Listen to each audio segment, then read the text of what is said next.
скажи мне, что за бред ты тут написала? Или как вы там, молодежь, говорите, дичь? Вы сами сказали сходить на этот спектакль и написать им рецензию о нем. Я и написала. Да, я сказала.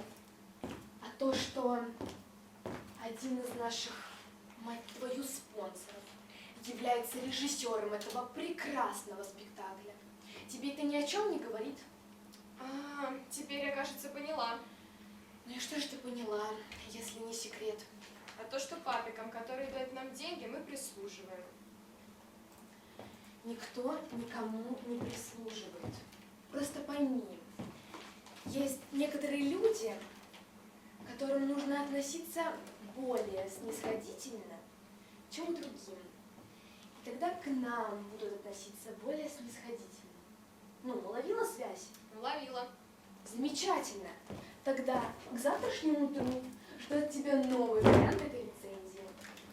Чем вас этот не устраивает? Не беси меня. Сиди и работай. Потрясающе. Ей нужен новый, более снисходительный вариант работы.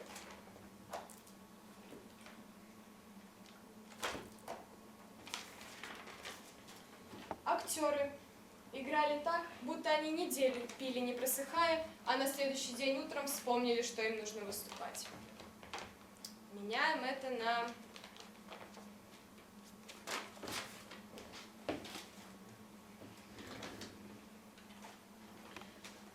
Так как актеры пару дней назад были на фестивале, там получали награды и параллельно отмечали это дело.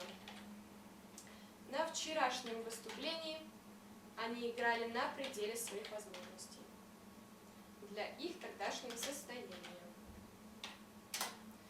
А что, по-моему, неплохо, а главное, честно.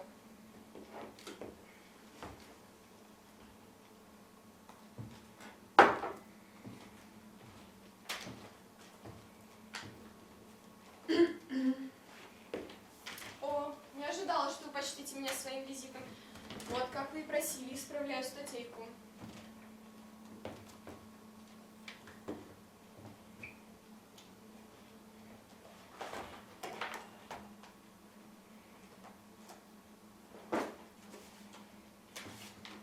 Чувство юмора — это, конечно, хорошо,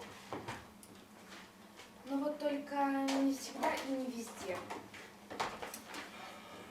Например, я тебя сейчас уволю, мне будет смешно, а тебе нет. Тебе будет грустно. Ты пойдешь в магазин и купишь себе кучу шоколадок или виски. И будешь всем этим запивать, Лиза, и закидать стресс. А вот режиссер, который по совместительству еще и наш спонсор, увидит эту статью, то он перестанет вкладывать в нас деньги. Вот ему-то будет смешно, а нам нет. Так мы же не виноваты, что он юмора не понимает. Как ты меня достала? Ты реально думаешь, это смешно? Реально думаешь, что мне вот тут в кайф сидеть, писать эти долбаные вот статейки, из которых каждая вторая заказуха от, как ты там их называешь? Папиков? Да, этих самых гребаных папиков. Лиза, я не миллионерша, пойми. И ты тоже. Но если мы с тобой хотим хотя бы немного приблизиться к хорошей зарплате, то мы просто обязаны сидеть и писать то, что мы не хотим писать. Вот это суровая правда журналистики. Да ну нет же, ну... Я вижу, что вы уже на взводе. Понимаю, что без спонсоров наш журнал ну просто не выживет. Но прислуживать тем, кто выше нас по статусу, да это унизительно. Если вы не думаете о себе, так подумайте об обычных людях, которые работают на менее приятной для нас с вами работе.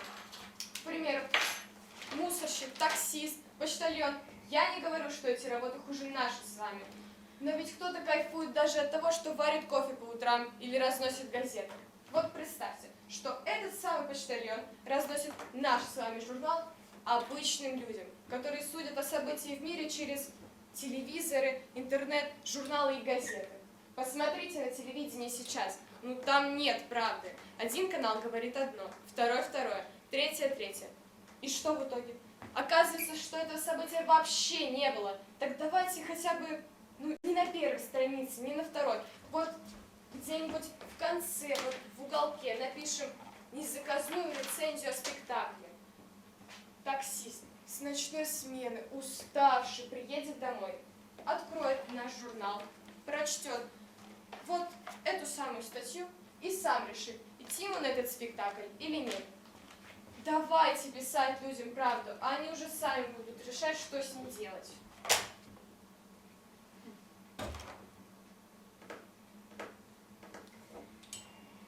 Говоришь, не на обложке, а где-нибудь в конце в уголке? Ну, именно. В принципе, если этот режиссер нас пошлет, особой катастрофы не будет. К тому же у нас там еще один папик на подходе.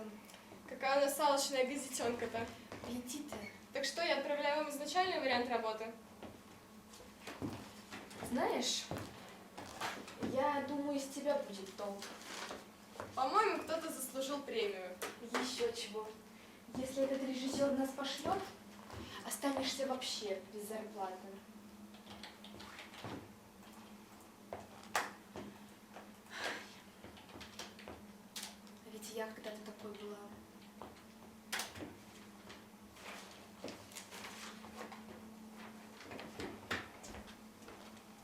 Вот. Все? Да. Ну, замечательно, пойдем обедать. А вы что, читать не будете? Зачем? Так, может, я опять там какой-нибудь бред написала? Ну, хуже уже явно не будет. Да и к тому же, чего ты пристала? Тебе только что главный редактор предложила пообедать, обсудить создание твоей новой авторской колонки. Своей собственной авторской колонки.